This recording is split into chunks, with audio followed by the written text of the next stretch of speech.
way he cares about players is really special. So I think at the end of the day, the one thing that players of all sports remember is how they were treated by the management and ownership. And he's just an incredible gentleman, and pleasure for me to be around. When did you guys meet? When did you guys meet? How long ago? Oh my goodness, a couple of years ago, and we're talking about football, and I think his frustration, he's been very successful in his life, and I told him, I said, even though you've been in this business a long time, I think the most difficult thing you can do is try to win, regardless of what sport it's in.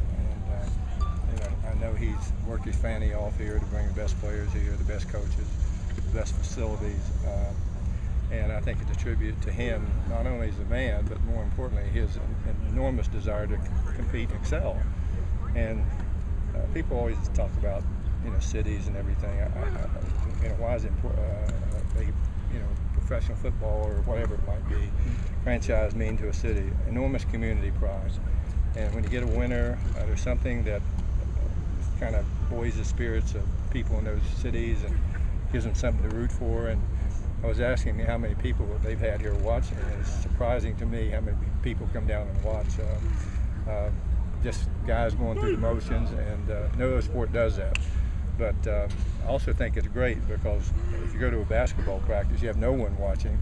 And I think when you have people around, it makes you more enthusiastic, makes you more likely to work harder, and you don't want to look bad out here with the really fans out here. You don't want to do that. Mr. West, what are some similarities and differences between building the championships, winning basketball team, and the championship winning football team? First of all, it takes a lot of luck. People don't believe there's an element of luck. There is an element of luck.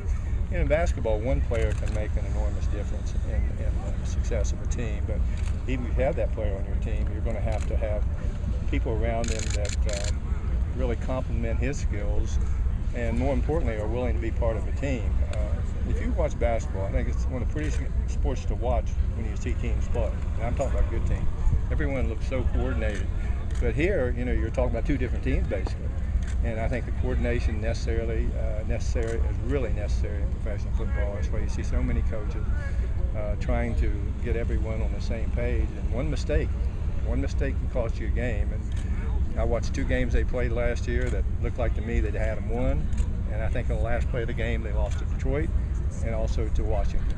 Washington, they played great and lose a game. And those are the things I think that drive people crazy, that are really competitive, and particularly the fans, how disappointed they get. And I know what Jerry wants to do. He wants to build a real great team here. He feels he's got a lot of components in place to make that happen. Were you able to do any scouting? I think Cam could maybe power forward. Well, I know Cam a little bit, and he would. No, he's not quite big enough to be a power forward.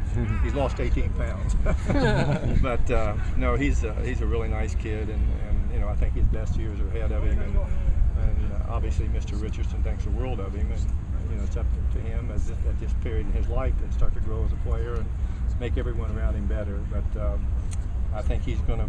I think he's going to be the kind of player that everyone anticipates he's going to be, and lead this team to really a lot higher level. And football, it's difficult to get to the Pro Bowl as a player. It's more difficult to get to the NFL championship game, and even more difficult to get to the Super Bowl. So he's got a lot of obstacles ahead of him. I think he's the guy to do it, but he's got a lot of talent around. Thank you very much.